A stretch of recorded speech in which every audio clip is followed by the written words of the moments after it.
Hai guys, apa kabar kalian semua? Welcome back to Ruang Gelap. Gimana set kita yang baru kali ini? Suka nggak? Oke, langsung aja kita masuk ke cerita. Kalau di video selanjutnya kita membahas tentang anak hilang, ujung-ujungnya selalu ditemukan meninggal dunia, di video kali ini ceritanya berbeda. Seorang anak berumur 4 tahun hilang, dan ketika ditemukan, ibunya nggak yakin apakah anak itu benar-benar anaknya. Inilah kisah misterius Bobby Dunbar. Welcome to Ruang Gelap.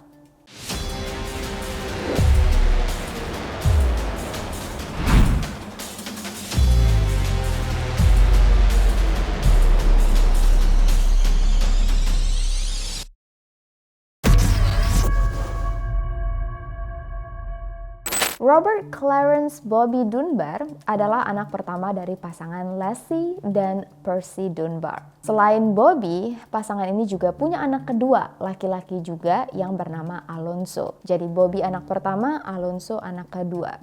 Nah, di tahun 1912, 4 anggota keluarga ini pergi memancing ke Danau Schweize. Sorry kalau penyebutannya salah. Dan waktu mau makan siang, mereka baru sadar Bobby menghilang. Pihak kepolisian segera datang dan dibantu oleh warga sekitar, dilakukanlah pencarian besar-besaran. Dicari ke lapangan sekitar, ke dalam hutan, ke kota. Nihil. Jadi dugaan yang paling kuat, Bobby kayaknya tenggelam di danau. Nah, polisi sempat kepikiran untuk melempar dinamit supaya nanti danaunya meledak. Tapi jujur gue nggak ngerti juga gimana konsep meledakan dinamit ini. Emangnya bisa membantu? Bukannya kalau dinamitnya meledak, kemungkinan besar jenazah Bobby yang di dalam danau juga ikut buyar. Aneh kan? Polisi juga memotong badan aligator untuk memastikan jenazah Bobby enggak dimakan oleh mereka. Keluarga Dunbar meskipun kaya raya mendapat bantuan banyak dari warga, mulai dari bantuan fisik sampai bantuan uang. Mereka semua menggalang donasi yang nantinya akan dihadiahkan ke siapa saja yang mau memberikan informasi agar Bobby bisa ditemukan. Setiap jam terasa sangat lambat bagi Leslie dan Percy. Mereka berharap akan segera ada berita Bobby ditemukan. Tapi jam berganti hari, hari berganti minggu, dan minggu berganti bulan. Tidak ada kabar dan informasi lebih lanjut tentang kemana Bobby pergi. Kabar yang sebenarnya bagus karena masih ada harapan Bobby hidup. Tapi kabar yang sangat buruk juga karena mereka tidak tahu apa yang terjadi dengan Bobby. Semua hal yang buruk membayangkan segala kemungkinan buruk yang mungkin sedang dihadapi oleh anak mereka. 8 bulan kemudian, polisi menelpon Leslie. Polisi bilang, seorang bocah yang sangat mirip dengan Bobby ditemukan dibawa oleh pria di Mississippi. Leslie dan Bobby langsung berangkat hari itu juga. Leslie dan Bobby langsung berangkat ke Mississippi hari itu juga. Di sepanjang perjalanan mereka berdoa, mudah-mudahan bocah yang ditemukan memang Bobby. Nah, bocah yang ditemukan di Mississippi langsung diamankan di kantor polisi. Pria asing yang membawa bocah ini jalan-jalan bernama William Cantwell Walters. William bilang, bocah yang dibawanya bernama Bruce Anderson, anak hasil hubungan di luar nikah antara kakak laki-lakinya dengan asisten rumah tangga mereka yang bernama Julie Anderson. William bilang Julie memang sengaja menitipkan Bruce untuk dia jaga. Bahkan sebenarnya Bruce sudah dia asuh selama hampir 1 tahun. Tapi polisi enggak percaya. Begitu Leslie dan Percy dipertemukan dengan bocah ini, ada 2 versi cerita. Cerita pertama, Leslie dan bocah ini sama-sama langsung menangis dan berpelukan. Cerita kedua, Leslie enggak yakin apakah bocah ini adalah Bobby. Dan bocah ini juga ketakutan saat melihat Leslie. Dia langsung lari dan enggak mau disentuh oleh Leslie sama sekali. Nah, enggak tahu cerita versi mana yang benar. Yang jelas, Leslie meminta polisi untuk diizinkan memandikan bocah ini. Untuk memastikan lebih lanjut apakah benar anaknya atau bukan. Saat memandikan bocah ini, Leslie melihat ada tai lalat di bagian badan dan juga ada luka di bagian kaki yang membuatnya yakin. Karena Leslie ingat Bobby punya tai lalat dan luka yang sama di posisi yang sama. Jadi Leslie yakin bocah ini memang Bobby, anaknya yang hilang. Leslie dan Percy lega. Mereka senang Bobby akhirnya berhasil ditemukan dan langsung dibawa pulang ke Opelousas, kota di mana mereka tinggal. Gak lama kemudian, Julia Anderson, ibu dari Bruce Anderson, kebingungan. Anaknya Bruce diambil Leslie dan Percy. Julia sedih dan bingung, tapi nggak punya uang untuk menjemput anaknya di Opelousas. Karena kasihan, seluruh warga di Mississippi dan juga perusahaan koran kalau nggak salah, mereka menggalang dana untuk membiayai perjalanan Julia ke Opelousas menjemput Bruce pulang. Waktu itu Julia stres, panik, bingung, capek, dan harus melewati perjalanan selama berjam-jam sendirian, malam-malam. Begitu sampai di Opelousas, dia langsung dibawa ke kantor polisi. Dan Julia harus menjalani sebuah tes.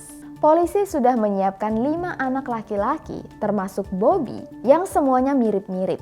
Nah, satu persatu dipertemukan dengan Julia. Polisi ingin memastikan bocah ini adalah Bobby atau Bruce. Waktu giliran Bobby yang dipanggil, Julia ragu-ragu. Dia nanya ke polisi, ini beneran anak saya bukan ya? Tapi polisi diam aja, karena mereka emang gak seharusnya menjawab. Karena Julia ragu, ya udah polisi menganggap anak itu memang Bobby, bukan Bruce. Dan berita ini langsung dimuat di media. Orang-orang mulai mengejek Julia. Julia dianggap sebagai ibu yang tidak bertanggung jawab. Masa iya anak dititipin ke orang lain selama setahun? Belum lagi, kenyataan bahwa Julia sudah pernah hamil 2 kali di luar nikah semakin membuat citra Julia di mata masyarakat makin jelek. Nah, Julia juga minta izin ke polisi untuk melihat Bobby tapi tanpa baju. Polisi mengizinkan. Begitu melihat tubuh bocah ini, Leslie langsung yakin itu anaknya Bruce, bukan Bobby. Jadi sekarang polisi bingung, sebenarnya bocah ini siapa? Bobby atau Bruce? Soalnya anak ini juga diem aja.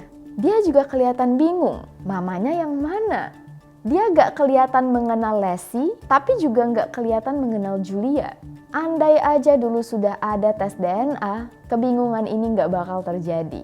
Karena Leslie dan Julia rebutan, akhirnya masalah ini dibawa ke persidangan untuk memutuskan bocah ini akan diasuh oleh Leslie atau oleh Julia. Siapa yang berhak? Keluarga Dunbar menyewa pengacara yang hebat, sedangkan Julia enggak mampu untuk menyewa pengacara. Dan di pengadilan, Julia dianggap sebagai ibu yang tidak bertanggung jawab. Pertama, dia pernah hamil di luar nikah sebanyak 2 kali. Anak pertamanya meninggal dunia karena sakit, dan anak keduanya terpaksa dia berikan ke keluarga lain karena tidak mampu membiayainya. Alasan kedua, kenapa Julia menyerahkan Bruce ke William selama 1 tahun? Julia bilang sebenarnya dia nitipin Bruce cuman beberapa hari. Tapi Bruce malah dilarikan oleh William. Nah, ceritanya juga masih menurut di pengadilan nih, masih kurang meyakinkan. Masa iya Julia diem aja anaknya dilariin oleh orang lain? Yang sebenarnya kalau kita ingat lagi, Julia nggak punya uang. Yang mungkin menjadi alasan kenapa Julia nggak bisa mencari Bruce. Karena reputasi Julia yang dinilai kurang baik, Julia dianggap tidak bisa mengasuh anak. Dan pada akhirnya bocah ini diserahkan kepada keluarga Dunbar. Secara resmi, Bobby Dunbar akhirnya kembali ke rumahnya di Opelousas. Sorry guys. Sedangkan William resmi dianggap sebagai penculik. Dia dimasukkan ke penjara. Nah, warga kota Mississippi sebenarnya berusaha untuk membela William. Karena mereka sudah mengenal William dan Bruce selama 1 tahun, bahkan sebelum Bobby menghilang. Untungnya, 2 tahun kemudian William mengajukan banding dan diterima oleh pengadilan. Dan karena administrasi kota waktu itu tidak mampu untuk membiayai persidangan William yang kedua, William dibebaskan. Orang-orang menganggap kasus hilangnya Bobby Dunbar sudah selesai. Bobby sudah pulang ke rumah, tumbuh dewasa, menikah, punya 4 anak. Ceritanya selesai kan? Belum guys. 90 tahun kemudian, setelah semua orang di cerita tadi meninggal dunia, cucu dari Bobby Dunbar yang bernama Margaret penasaran. Bener gak ya kakek aku itu Bobby Dunbar? Margaret kepikiran. Margaret punya ide. Gimana kalau dia tes DNA? Kalau DNA dia cocok dengan DNA sepupunya yang merupakan cucu dari Alonzo, yang jelas-jelas anak kandung dari Leslie dan Percy, berarti kakeknya benar-benar Bobby Dunbar. Dilakukanlah tes DNA dan hasilnya tidak cocok. Gua gak bisa bayangin. Margaret pasti kaget banget. Yang berarti kakeknya bukan Bobby Dunbar yang asli. Tes DNA ini membersihkan nama baik keturunan Julia dan William yang dianggap sebagai pembohong dan penculik. Tapi juga membuat keluarga Dunbar ricuh. Kalau tahu ceritanya bakal kayak gini, mereka kayaknya lebih milih untuk nggak tahu aja deh. Tuh guys, kadang-kadang kebenaran itu sulit untuk diterima. Nah, cucu dari Julia mengaku dia pernah didatangi oleh pria bernama Bobby. Dulunya dia nggak sadar Bobby itu siapa, tapi sekarang dia bisa menebak kayaknya Bobby yang mendatanginya adalah pamannya yang menghilang dulu. So, kemungkinan besar Bobby Dunbar yang kita kira selama ini sebenarnya adalah Bruce Anderson. Entah apa alasan Bruce berbohong dan hidup sebagai Bobby, apakah karena dia merasa lebih disayang, lebih diperhatikan oleh Lassie daripada Julia, atau karena Lassie kaya, sedangkan Julia hidupnya susah? Yang jadi pertanyaan adalah, kemana Bobby Dunbar yang sebenarnya? Gimana guys?